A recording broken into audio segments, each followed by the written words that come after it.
मैं Dheeraj Saxena, assistant professor, government law college Churu से आज LLB थर्ड ईयर के first paper Indian evidence act में ओपिनियंस ऑफ एक्सपर्ट्स पर चर्चा कर रहा हूँ। ये प्रावधान अधिनियम की धारा 45 से 51 के मध्य दिए हुए हैं। धारा 45 विशेषज्ञों की राय के संदर्भ में प्रावधान करती है, जिसमें यह वर्णित है कि विशेष व्यक्तियों की राय सुसंगत हैं। अब ये विशेषज्ञ कौन हैं, इसको इस अधिनियम की परिभाषा धारा 45 में कहीं परिभाषित नहीं किया गया है।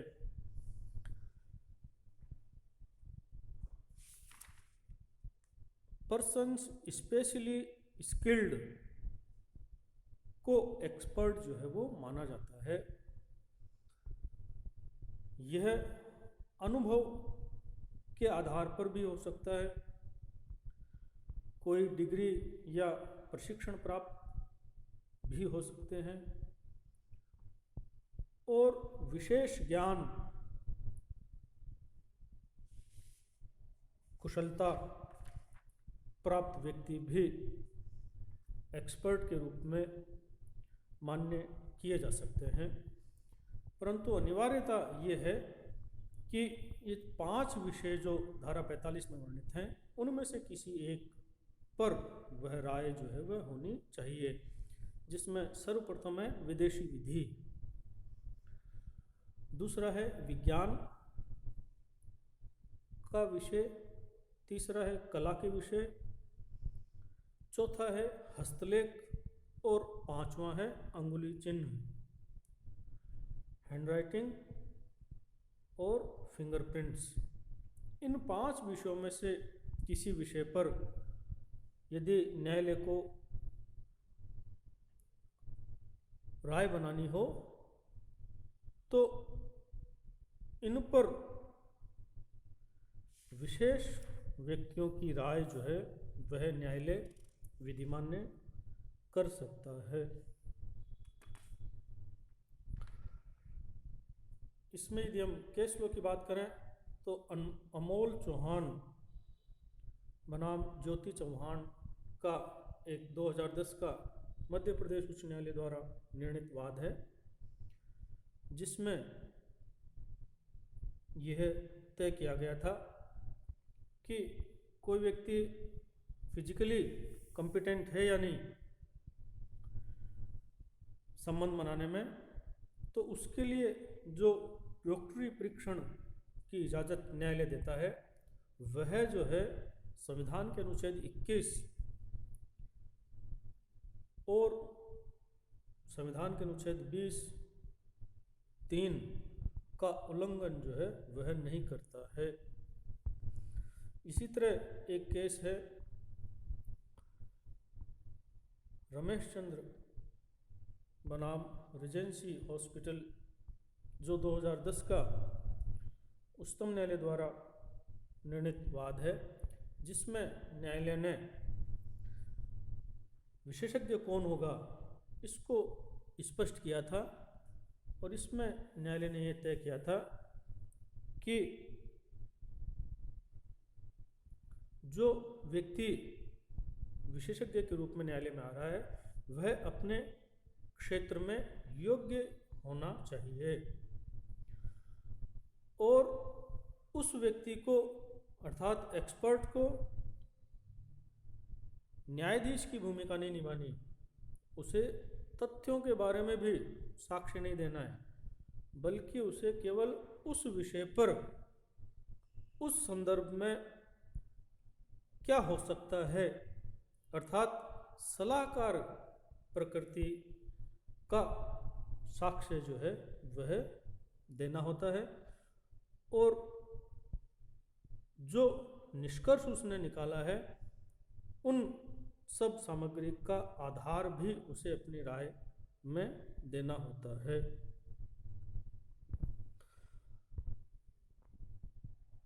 हस्तलेख की यदि हम बात करें तो हस्तलेख पर जो है धारा 45 में एक्सपर्ट की राय के अनुसार न्यायालय निपटारा कर सकता है, या इसके अलावा अधिनियम की धारा 47 में भी इस बारे में वर्णन किया गया है। और यह वर्णित किया गया है कि जो हस्तलेख से परिचित व्यक्ति है और जिसने उस हस्तलेख को लिखते हुए देखा है या संबोधित दस्तावेज के उत्तर में उसके दस्तावेज प्राप्त किए हैं, या कारोबार के मामूली अनुक्रम में कोई लिखे हुए दस्तावेजें उसके समक्ष बराबर रखी गई हैं, तो वह व्यक्ति भी धारा 47 के अंतर्गत राय दे सकता है। और इसके साथ साथ अधिनियम की धारा 73 में न्यायालय द्वारा स्वयं भी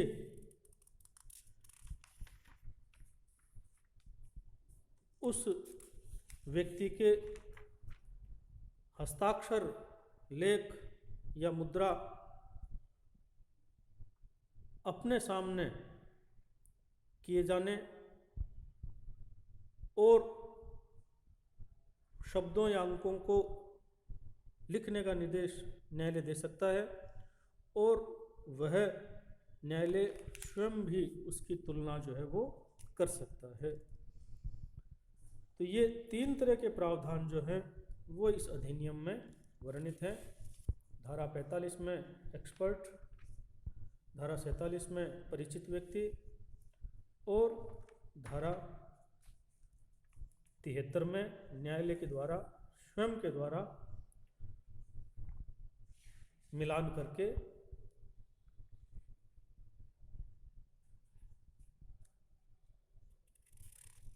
हस्तलेख को न्यायालय या अंगुली चिन्ह को पहचान जो है वो सुनिश्चित की जा सकती है। इसके साथ साथ चूँकि 2000 में जो आईटी एक्ट में के अंतर्गत इस अधिनियम में भी संशोधन हुए, तो धारा 47 क में इलेक्ट्रॉनिक जो दस्तावेज हैं उनको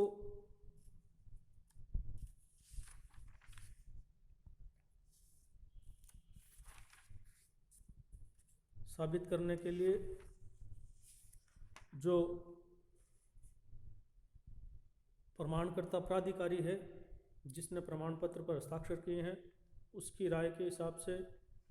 इसी के साथ धारा 45 क में जो इलेक्ट्रॉनिक रूप में जो सूचनाएं हैं उनको परीक्षक की राय के अनुसार साबित किया जा सकता है। और इसी तरह धारा 73 क में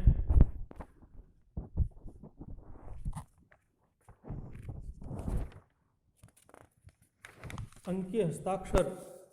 के सत्यापन के सबूत के बारे में जो नियंत्रक या प्रमाणकर्ता प्राधिकारी है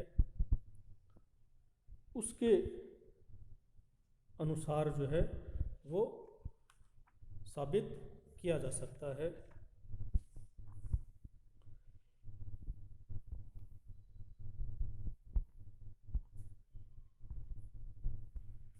यहाँ पर यदि हम एक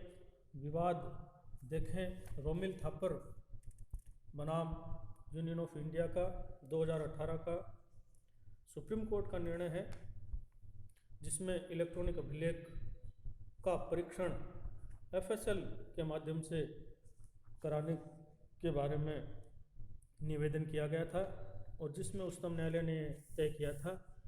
कि परीक्षण न्यायालय में आवेदन दीजिए और वह तय करेगा कि इलेक्ट्रॉनिक अभिलेख का परीक्षण FSL जो स्टेट के बाहर है उससे करवाया जाए या स्टेट के अंदर के FSL से करवाया जाए। धारा 45 में 3 दृष्टांत भी दिए हुए हैं। यदि उनका अवलोकन हम करें तो दृष्टांत क यह कहता है कि प्रश्न यह है कि क्या क की मृत्यु विष द्वारा कारित हुई, जिस विष के बारे में अनुमान है कि उससे क की मृत्यु हुई, तो इस विष के पैदा हुए लक्षणों के बारे में विशेषज्ञों की राय सुसंगत है। इसी तरह दृष्टांत ग प्रश्न यह है कि क्या अमुक दस्तावेज क द्वारा लिखी गई थी, एक अन्य दस्तावेज पेश की जाती है जिसका क द्वारा लिखा जाना साबित है, तो इस प्रश्न पर विशेषज्ञों की राय सुसंगत है कि क्या दोनों दस्तावेज एक ही व्यक्ति द्वारा लिखी गई थी या विभिन्न व्यक्तियों द्वारा लिखी गई थी। तो ये जो है धारा 45 में जो अनुभव प्राप्त व्यक्ति हैं, जो उस विषय पर विशेष डिग्री या प्रशिक्षण प्राप्त व्यक्ति हैं, या उस विषय पर जो विशेष कुशल व्यक्ति हैं, उनके राय के बारे में प्रावधान है। इसके बाद यदि हम बात करें धारा 46, तो धारा 46 में विशेषज्ञ की राय का समर्थन या खंडन करने वाले अर्थात असंगत तथ्यों के सुसंगति के बारे में वर्णन किया गया है। इसका यदि हम दृष्टांत क पढ़ें, प्रश्न यह है कि क्या क को अमुक विष दिया गया था, यह तथ्य सुसंगत है कि अन्य व्यक्तियों में भी जिन्हें वह विष दिया गया था अमुक लक्षण प्रकट हुए थे, उस विष के लक्षण के विषय में प्रतिज्ञात या प्रत्याख्यात करते हैं। इसी तरह दृष्टांत ख में वर्णन है कि प्रश्न यह है कि क्या किसी बंदरगाह में कोई बाधा ऑब्स्ट्रक्शन अमुक समुद्र भित्ति सी वॉल से कारित हुआ है, तो यह तथ्य कि अन्य बंदरगाह जो अन्य दृष्टियों से वैसे ही स्थित थे, किंतु जहां ऐसी समुद्री भित्तियां नहीं थी, वे भी लगभग उसी समय बाधित होने लगे थे, सुसंगत तथ्य है। तो विशेषज्ञ की राय ही नहीं बल्कि विशेषज्ञ की राय का समर्थन या असंगत तथ्य भी धारा 46 के अंतर्गत सुसंगत बताए गए हैं। इसी तरह यदि हम धारा 48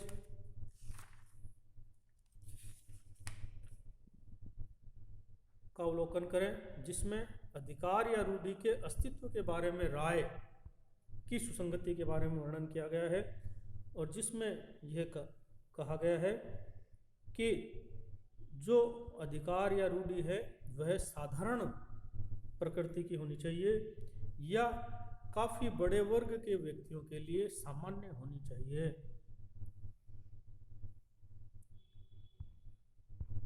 इसी विषय पर धारा 32 के उपखंड 4 में भी वर्णन किया गया है, जिसको हमने पहले अवलोकन कर चुके हैं। इन दोनों में यदि हम अंतर की बात करें तो धारा 32 आप जानते ही हैं कि जो व्यक्ति न्यायालय में उपस्थित ही नहीं हुआ साक्षी के रूप में, उनके कथनों की सुसंगतता के बारे में है, लेकिन धारा 48 में वह व्यक्ति जो है न्यायालय के समक्ष उपस्थित होकर कथन जो है वह कर रहा है। फिर जो धारा 32 में जो कथन सुसंगत माने जाते हैं उनके लिए विवाद के पूर्व का होना अनिवार्य किया गया है, लेकिन धारा 48 में इस तरह का कोई प्रतिबंध जो है वह नहीं है। इसी तरह यदि हम बात करें धारा 49 की, तो धारा 49 में यह वर्णन है कि प्रथाओं या सिद्धांतवादी के बारे में राय कब सुसंगत है। तो इस विषय पर कि मनुष्यों के किसी निकाय या कुटुंब की प्रथाओं या सिद्धांतों के बारे में, अथवा किसी धार्मिक या खैराती प्रतिष्ठान के संविधान या शासन के बारे में, अथवा किसी विशिष्ट जिले या विशिष्ट वर्ग में प्रयोग लाए जाने वाले शब्द या पद के बारे में न्यायालय को राय बनानी हो, तब उनके संबंध में ज्ञान के विशेष साधन रखने वाले व्यक्तियों की राय सुसंगत है।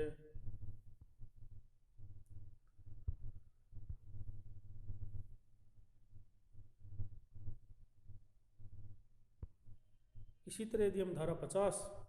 का अवलोकन करें, जो नातेदारी के बारे में राय की सुसंगति के बारे में है,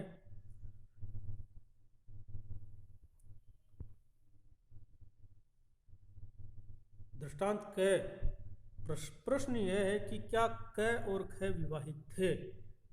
यह तथ्य कि वे अपने मित्रों द्वारा पति और पत्नी के रूप में प्राय स्वीकृत किए जाते थे और उनसे वैसा ही व्यवहार बर्ताव किया जाता था, सुसंगत है। प्रश्न यह है कि क्या क ख का धर्मज पुत्र है। यह तथ्य कि कुटुंब के सदस्यों द्वारा कैसे सदा धर्मज पुत्र के रूप में बर्ताव किया जाता था, सुसंगत है। तो ये जो धारा 50 है, इसमें नातेदारी के बारे में जो राय व्यक्त की गई है वह जीवित व्यक्तियों के आचरण द्वारा अभिव्यक्त होनी चाहिए। दोनों दृष्टांतों से ये जाहिर है कि उनके साथ वैसा बर्ताव किया जाता था। बर्ताव किया जाना अर्थात आचरण द्वारा अभिव्यक्ति, यही तथ्य जो है धारा 32.5, 32.6 और धारा 50 में अंतर स्थापित भी करता है। धारा 32.5 और 32.6 पर हम पूर्व के वीडियो में विस्तृत चर्चा कर चुके हैं, जिनमें आचरण द्वारा अभिव्यक्त राय नहीं थी। वहाँ पर जो कथन थे वे ज्ञान के आधार पर जो है वो सुसंगत माने गए हैं, जबकि धारा 50 में जो नातेदारी के बारे में राय है वह व्यक्ति के आचरण द्वारा अभिव्यक्त की गई राय पर आधारित किए गए हैं। परंतु एक बात यहाँ पर विशेष ध्यान में रखने योग्य है कि ये जो धारा 50 की राय है, यह भारतीय दंड संहिता 1860 की धारा 494, 95, 97 या 98 या भारतीय विच्छेद अधिनियम 1869 के अधीन कार्यवाहियों में जो अभियोजन चल रहे हैं उनमें विवाह साबित करने के लिए पर्याप्त नहीं होती है।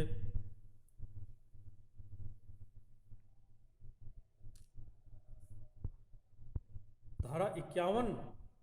में यह कथन है कि जब भी किसी व्यक्ति का कथन जो राय के रूप में है, जब कभी किसी जीवित व्यक्ति की राय सुसंगत है, तब वे आधार भी जिन पर वह आधारित है सुसंगत होती है। धारा 51 का दृष्टांत ये कहता है कि कोई विशेषज्ञ अपनी राय बनाने के प्रयोजनार्थ किए हुए प्रयोगों का विवरण दे सकता है। अर्थात केवल राय ही नहीं बल्कि राय के आधार भी धारा 51 के अंतर्गत सुसंगत माने गए हैं। तो ये कुल मिलाकर आज हमारी चर्चा है, जो राय नातेदारी के बारे में, प्रथाओं सिद्धांतों के बारे में, अधिकार या रूढ़ि के बारे में और विशेषज्ञ के रूप में जो व्यक्त की गई हैं उनकी सुसंगति के बारे में प्रावधान पर चर्चा हमने की। अगले वीडियो में हम भारतीय साक्ष्य अधिनियम के अन्य प्रावधानों पर चर्चा करेंगे। धन्यवाद।